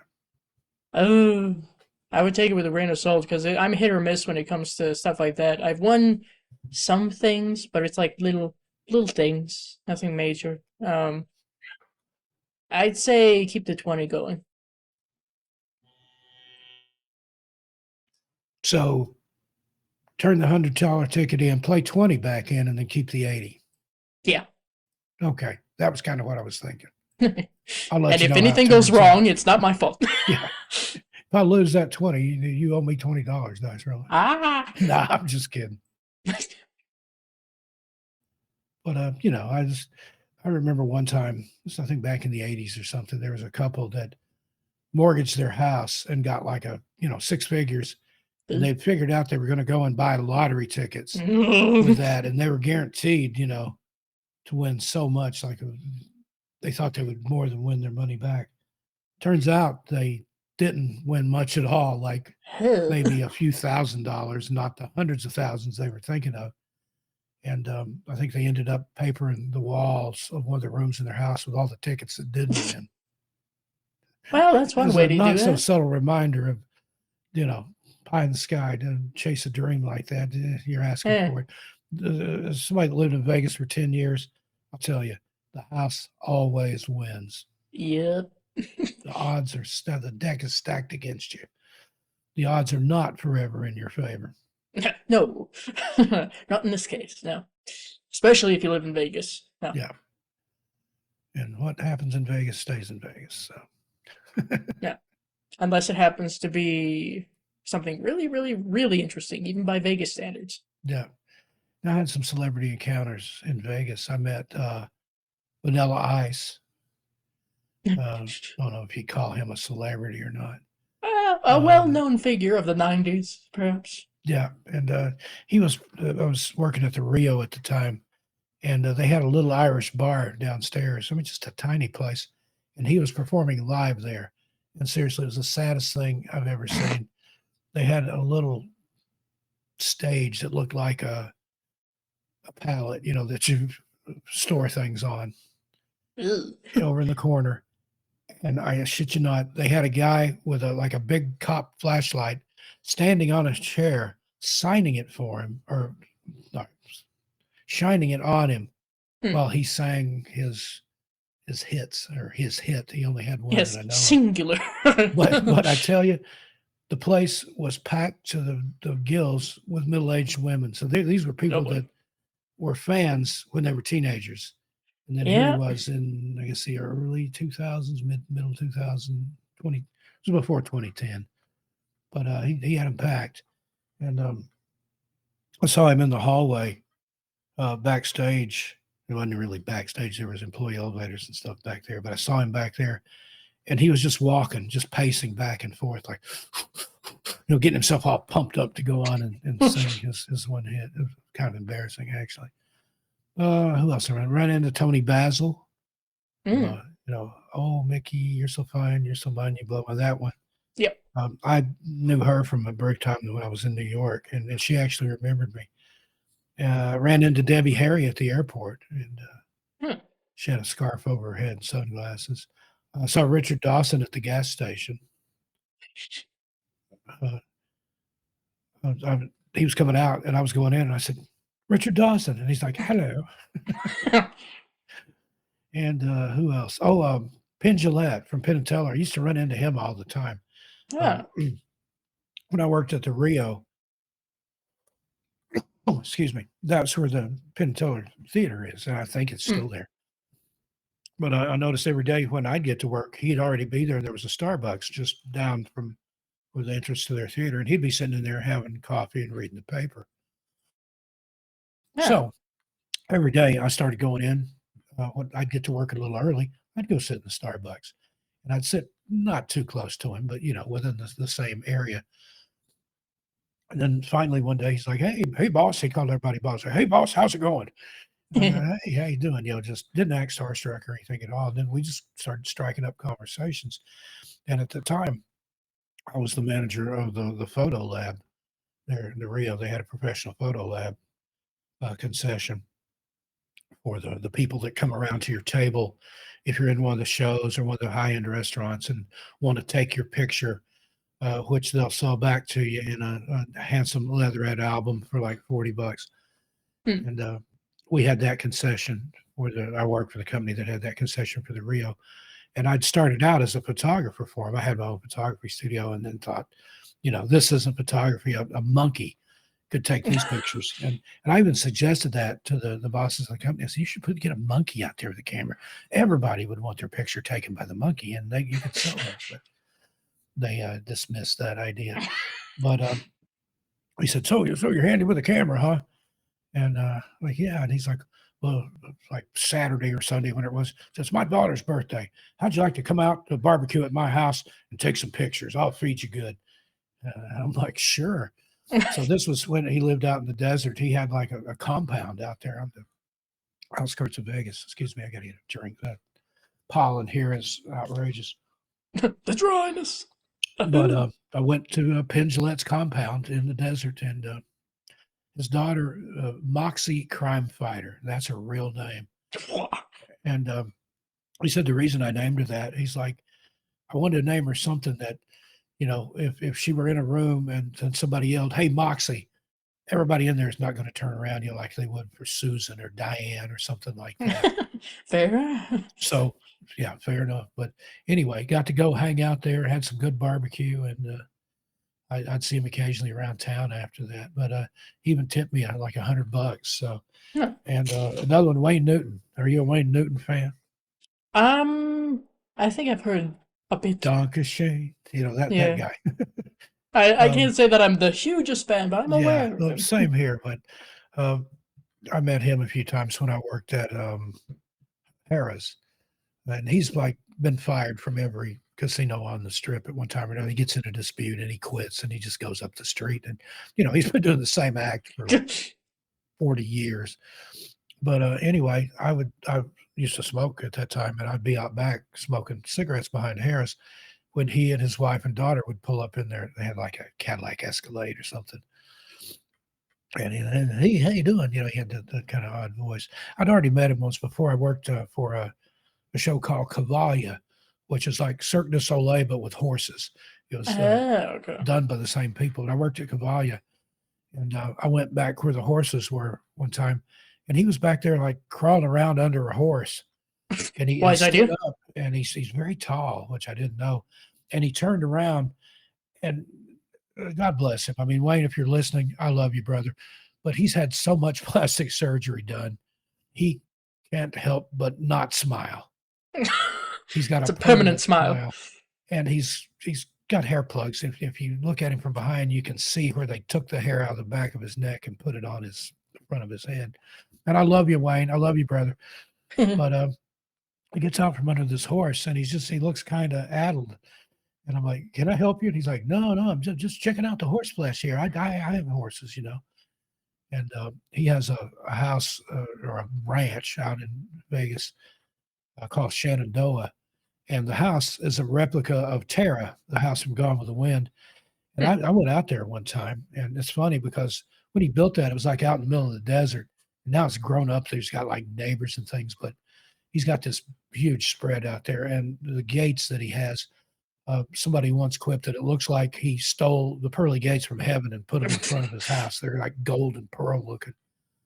And he's got a privacy fence made out of brick, but there's a couple of places where it dips low. I was out there taking pictures of his horses. And all of a sudden, this SUV comes tearing down the driveway. And I thought, oh, shit, they're going to trespass. I'm getting chase me. I arrested. was on the street, but I thought I'm going to get chased away. Well, pulls up, comes to a stop, door opens. It's Wayne freaking Newton. And he's like, hey, admiring the horses? And I'm like, yeah, you got some beautiful animals here. My mother or my grandmother on my mother's side raised horses. I hate the bastards. I don't trust them. I had one almost take my ear off when I was a kid, so don't want nothing to do with a horse. That's a different story. But I was complimenting his horses, and he's got some. And he even said one time that he makes more money off those horses than he makes singing in the casinos. That makes Um, sense.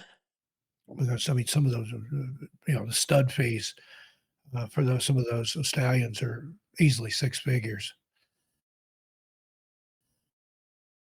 And anyway, he said, "Well, don't just stand here outside the fence." He said, "How'd you like to come back next week, and I'll give you the tour." So I went back to Wayne Newton's house. He remembered me. I thought, I'm going to get there, and he's like, "I don't know what you're talking about," but I got to go in, and I took pictures of his horses, and I made prints, like some giant 12 by 18 prints or something, and gave them to him eventually. But I got to tour Shenandoah. Man, it was awesome. The biggest thing, the thing that blew me away more than anything I saw there, he has penguins, freaking penguins in Las Vegas. Penguins. He's got a penguin enclosure. It's, got, I guess, some Huh. kind of refrigerant in there. Everything's frozen, and they slide down the ice and go into the pool. I was blown away by the penguins.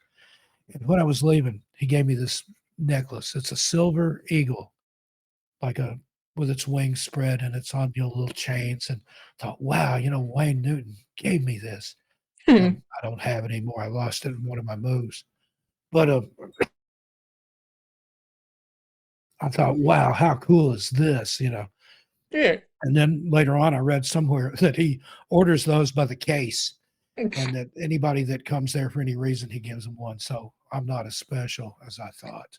Sorry, Well, I mean, Wayne. it's still a thing. Yeah. Now I feel bad about shit talking him, but it's all the truth. So how's he going to come and hunt me down? Yeah, Wayne Newton shows up at the My front wife door. will be looking out the window like, Wayne Newton's out here in a black Escalade. What did you do? He looks a Tell him I'm little not here. upset. Tell him I left. Tell him I moved to Bora Bora. Protection program.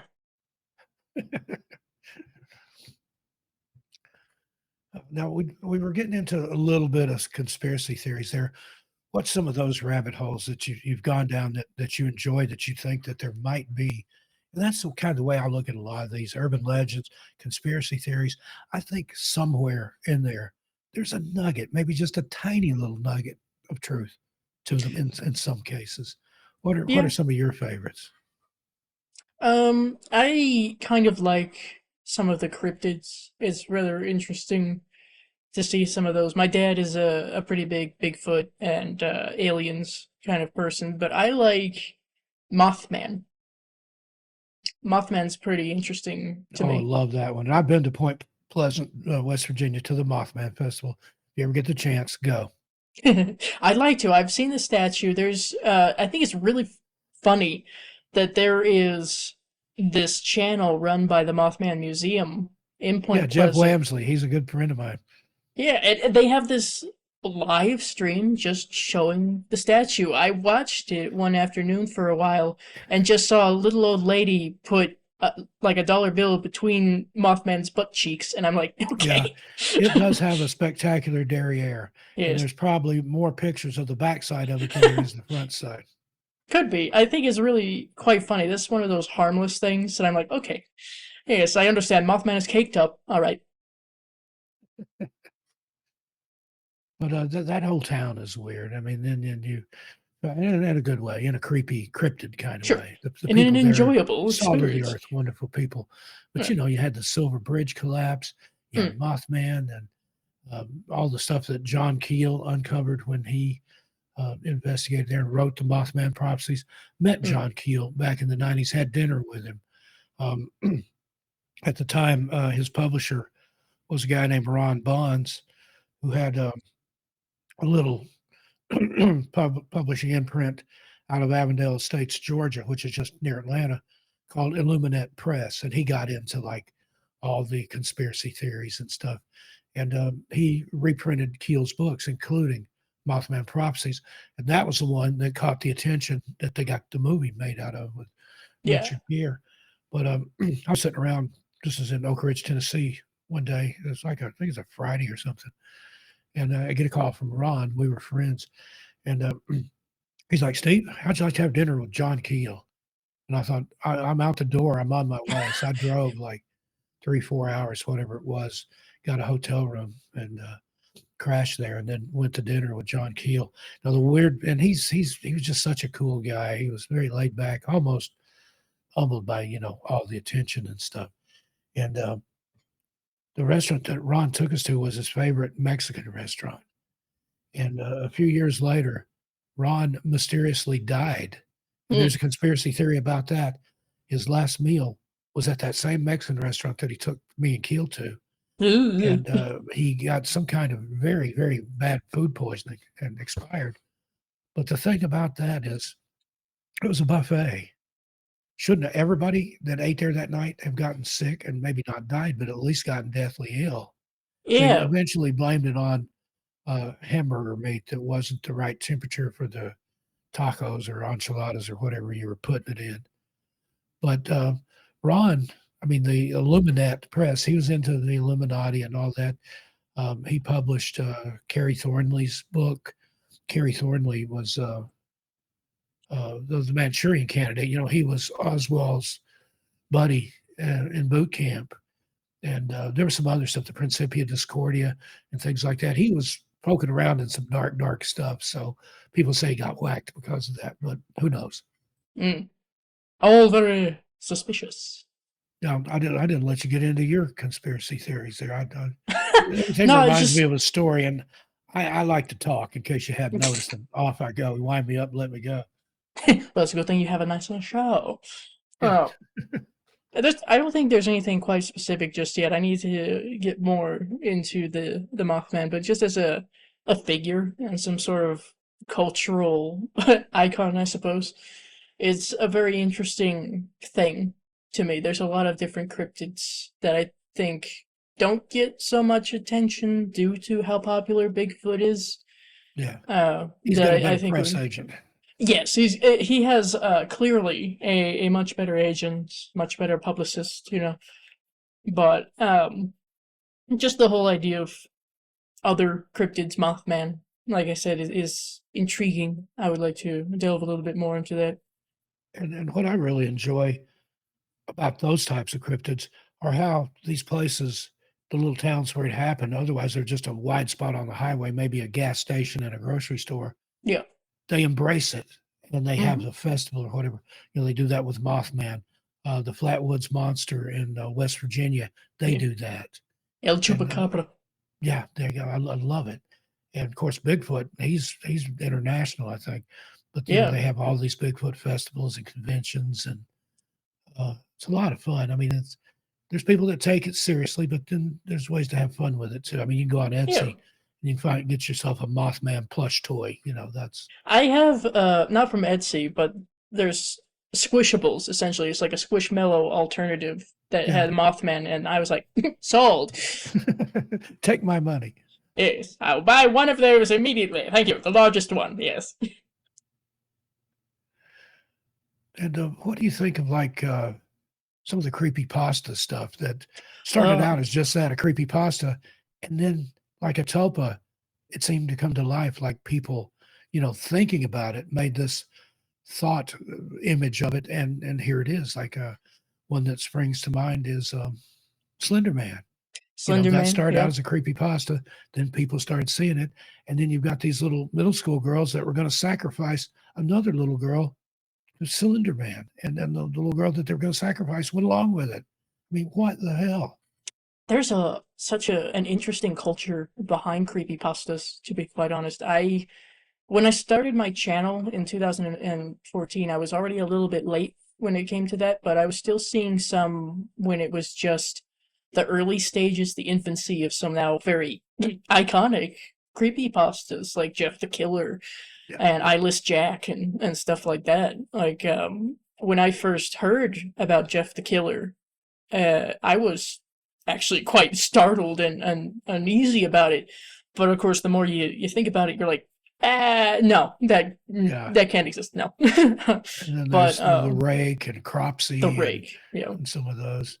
Cropsy, I think they made a film about that one, didn't they? About the Long I Island killer. I'm not sure if it's a film or maybe I haven't seen it, but I know that there was at least this kind of mockumentary that they made for it. I love those. Those are my favorites. And because you got people that believe them, like Spinal Yeah, Tap. I had people argue with me back in the day. No, Spinal Tap's a real band. Okay. right. I got a bridge in Brooklyn I want to sell you. I have some bad news for you. You're not going to be able to buy tickets. No, it's a very interesting culture because I think a lot of people have phrased it as this is the modern or internet version of urban legends, Yep. really. So yeah, like Slender Man, that has had some very interesting kind of conspiracy theories in a way, at different points. Some pictures that people have made, which now, of course, we look at and go, "That's fake," Yeah. but That's at the AI. That's time, Photoshop. yeah, at the time, people were like, "No, that looks real. That's how could it possibly be faked? It looks old as hell." Well, come here, Photoshop. Photoshop is very interesting if you know how to use it.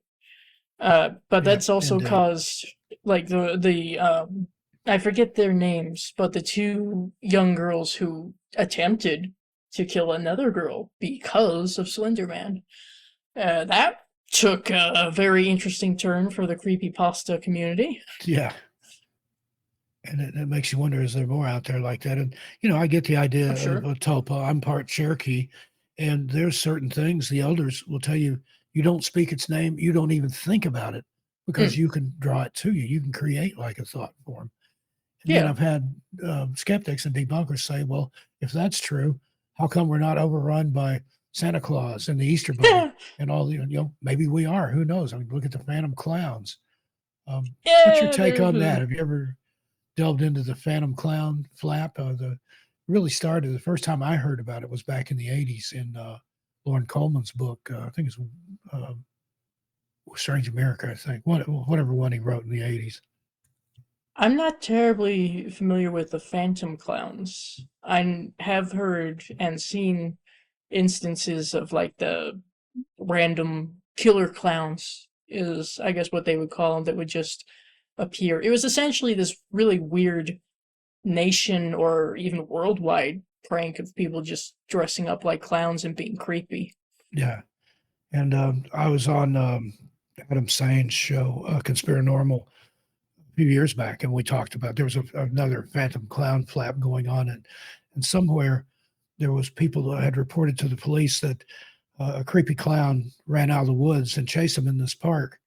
And the cops went to the park and they found like an abandoned caretaker shed or something. Sounds like a Scooby Doo thing, but they found this abandoned shed in there, and inside they found clown paraphernalia. That's what it said in the police report, and we were puzzling over what would be because they didn't say other than clown a paraphernalia. We got some rubber nose, floppy perhaps. shoes, a red nose, Yeah, a some wig of pancake multicolors. makeup, yeah, a flower that squirts water. Yeah, But a horn yeah, for no back reason. when it was during the Satanic Panic of the '80s when I first heard about it, and it occurred here in New England, near Boston, I think. Huh. There was some kids in a schoolyard, and there was like a purple van full of clowns that stopped and was trying to entice children to come out of the playground and get in the van. Ew. And then suddenly, just within days, it started happening all over the country. From coast to coast, there were these sightings of clowns traveling in vans and trying to lure kids into their vans. There was, warnings, and the there was no internet or anything then, but people were doing the Xerox thing. They make up all these Yeah. weird Xerox flyers and post them everywhere. Um, and then suddenly it just went away. Hmm. And then Lauren Coleman's take on it was that he talked about how the actual origins of clowns and the clown makeup was from the children's miracle plays back in the days of the children's crusades. The clown makeup with the striped pants and everything was how the devil was portrayed in these things. So he said there's some kind of, occult connection there to these strange clowns that were trying that would pop up out of nowhere and try to nab kids. Huh. That's interesting. And it all Well, kind of ties in with the black-eyed kids and yeah, um, like whatever else. that in between of urban legends in a And the way. Men in Black, because you think about that. UFO witnesses were intimidated by men in black. Well, they dress in nice suits, but they talk funny and they drive brand new cars that are 20 years out of date. What's Hmm. that about? And then, like, well, they caught on to us with the men in black. Let's send out clowns. Everybody loves clowns, but these are creepy Sure. clowns that came out of the dark and chased people. Curses spoiled again. Okay, uh, kids. Everybody loves kids. We'll send kids out, but these are creepy kids with black eyes that come knock at your door at 3 o'clock in the morning. That didn't work. It's like there's something out there, some cosmic trickster that's trying to do these things, that wants to frighten people and whatever reason, but they can't quite get it right. I joked years and years ago, before I was married, of course, I was on Soraya Ascast's Where the Road Go show. I said, well, if they ever send out blonde bikini models with metal albums and pizza, you'll know what happened to me. I let them in and they vanished me. There'll be some sort of mysterious incident. We'll have to send Yeah, out so the I don't squad. know what would have to show up at my door now that I would let it. Somebody carrying lots of baby items. Like, we've got free Yeah. stuff for your baby. We've brought thousands of dollars worth of baby in A paraphernalia lifetime here. supply of diapers and wipes. Yes. Oh, come on in. I think Right. that's an what, interesting concept of just trying to figure out what would have to come to someone's door yeah. for them to What actually would you fall for it. willingly let in? And I had an experience Mhm. with the Black Eyed Kids. It's on my, I think I've got that, maybe on Tales Untold, but that was back in the 90s. I won't go into it here because it takes about a half hour to tell it, but that's the most frightened I've ever been. Mm. And I've seen some shit. Yeah. But there's 3 times in my life that I've been genuinely frightened, and that was number 1. And I've That's talked about fair. the other 2. And it was just so weird. I mean, it was 2 little girls in a parking lot at 2 o'clock in the morning, but they dressed funny and they had black eyes and they didn't shut up, and they weren't talking to me. They were talking about me. He won't leave us here. He'll have to take us. He'll let us in his car. We're dark. We're stranded. He'll let us go. He'll let us go. I got the hell out of there. I still have no idea. And later on, I've thought about that. I don't even think it was 2 little girls. I think it was some kind of supernatural thing, some kind of entity. Some And sort that of was how it shapeshifting. presented itself. Yeah. Mm. Now, you're out there in New Mexico. What do you think about the legends of the shapeshifters and the skinwalkers? Well, from what I think the timing of this is wonderful, really. Attention all Ground Zero fans. Aftermath.media is celebrating our 4-year anniversary with a spectacular deal just for you. Wow! For a limited time, you can get an Aftermath Premium yearly subscription for only $79. That's right, just $79 for a full year of exclusive content, ad-free listening, and premium features. Dive into a world of incredible stories, top-tier journalism, and the best in entertainment. Whether you're a longtime listener or new to Ground Zero, this is the perfect time to join the Aftermath family. Don't miss out on this amazing anniversary special. Visit Aftermath.media today and sign up for your Aftermath Premium yearly subscription at just $79. But hurry, this offer won't last long. Celebrate with us and elevate your media experience to the next level. Aftermath.media, the ultimate resource for parapolitical and paranormal fans. Visit Aftermath.media and subscribe today. That's Aftermath.media. Okay. Dice, I don't know if you can hear me now. We seem to have lost Dice. I think a skinwalker or something got them. We'll hang out here just for a minute, and hopefully they'll be back. Am I back? There they are. Okay. That'll happen I thought once in a something while. got you. I thought those pesky black-eyed kids showed up. Yeah. Start talking about skinwalkers and but skinwalkers and shapeshifters. Yeah, I started seeing stories from people in Appalachia shortly after we had moved here, and I thought, oh, good timing, great. I didn't ask for this, but the more that I hear about it, I'm more inclined to listen to the people who are native to the area. I would rather not play around with anything. I fall into at least one minority when it comes to those who get picked off first in a horror film, so I would rather not risk that. So I'm not going to be whistling in a forest natural park area. I won't be doing that. If it sounds far away, it's actually close. Supposed to drive a skinwalker nuts. Yeah. Well, you're supposed to curse at them. That's what I've heard. You're supposed to curse at them. Scares them off. Okay, that sounds. So just be loud and be obnoxious, I guess. So. Now, when I lived in New Mexico, do you know who Seth Breedlove is? Small Town Monsters documentaries. I'm not terribly familiar, I'm afraid.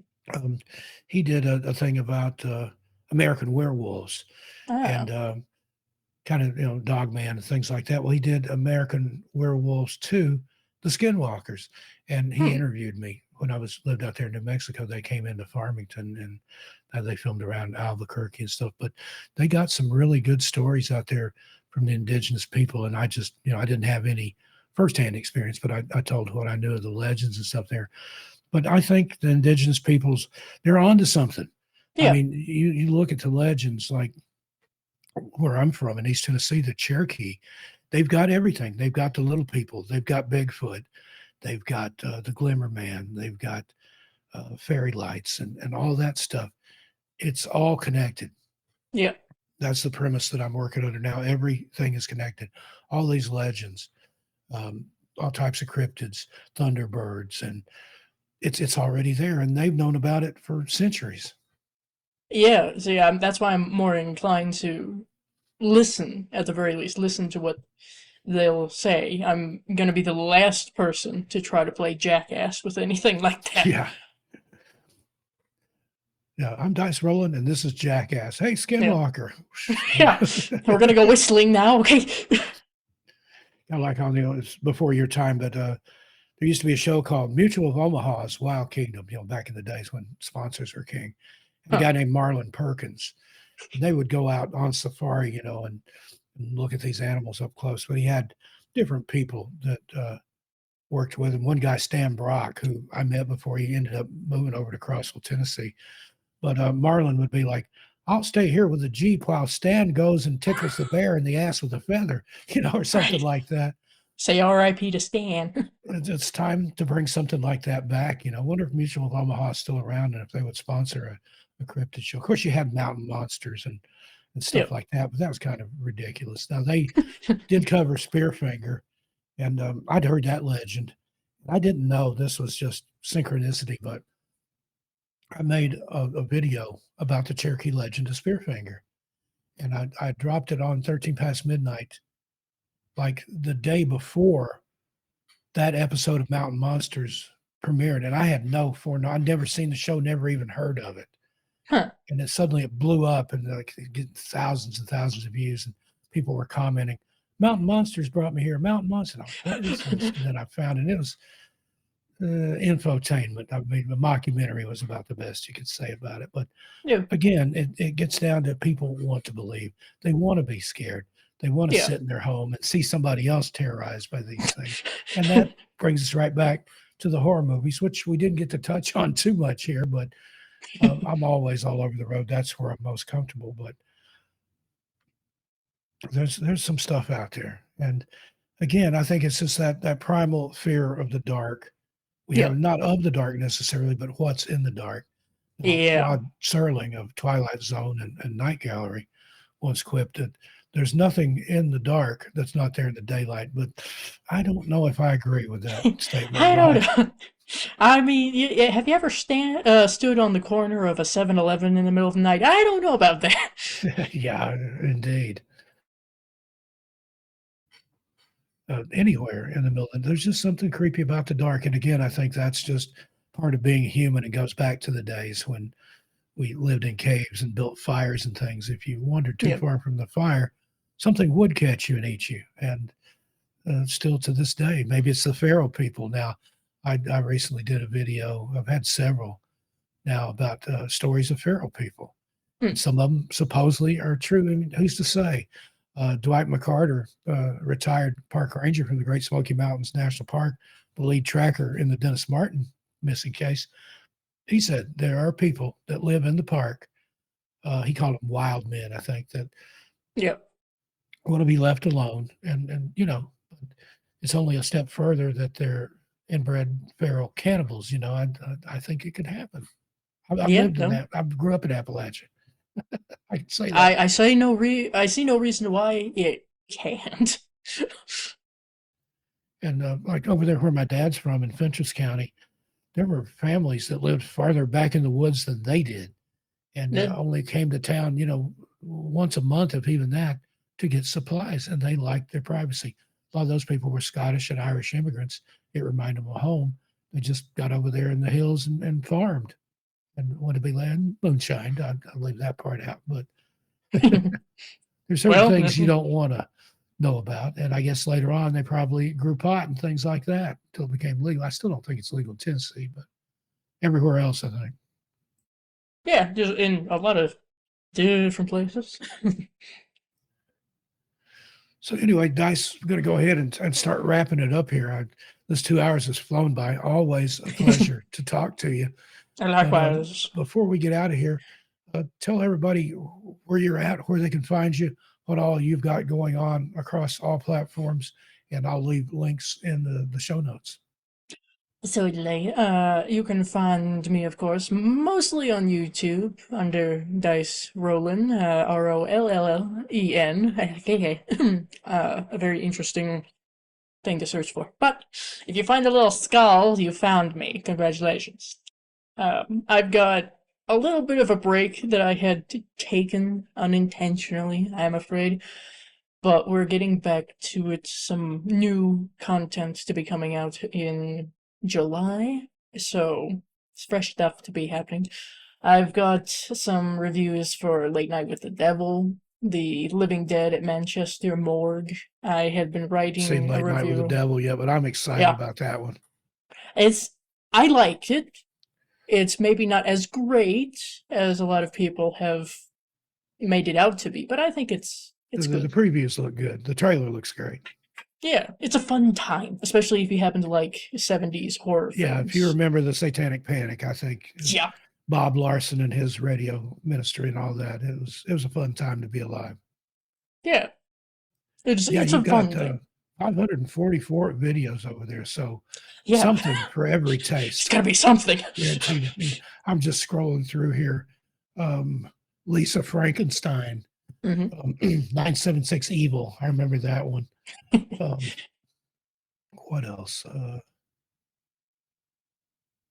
Alice Cooper's cameo in Prince of Darkness. I met Alice Cooper in Vegas, actually cooked spaghetti for him. That's a story for another time. Your horror movie collections are over 400 plus titles, and that's a Yep. year ago. So I'm sure It's well over it's grown 500 a now. lot. The werewolf movie that changed everything. Howling. It's Yep. Leprechaun from 1993, worth watching. Honest movie reviews. And I think that's the thing there. You have no vested interest in any of these films. And instead of Ripley's Believe It or Not, you've got Dice's Watch It or Don't. You give your opinion on it. You can use that if you want to. Do we want to watch it? Maybe. But go watch it with an open mind. And Yeah. I agree with a lot of Dice's opinions on these films. I'm a horror movie aficionado, but not like they are. So go check it out. If nothing else, I do hope that it's a situation where I can entertain, make people laugh, even if they don't want to watch the movie or they already have. But you are Just entertaining. You something. remind me of those late night TV horror hosts. You know, you got the makeup and the hat. Yeah. You cut a what's the word I'm looking for? The dashing figure there, with the way you do things and you present things. You've got high production values, which I appreciate. We do try. We do our best. You know, we got to make it look good. All right. Well, that's going to wrap it up tonight here with Dice Rollen. Again, links in the description. On behalf of Dice and myself, we're going to go ahead and get on out of here. We'll see you a little farther on down the horror trail. Be good to yourselves and each other. Stay spooky. Don't forget to tell your animals we said hi. Good night, everybody.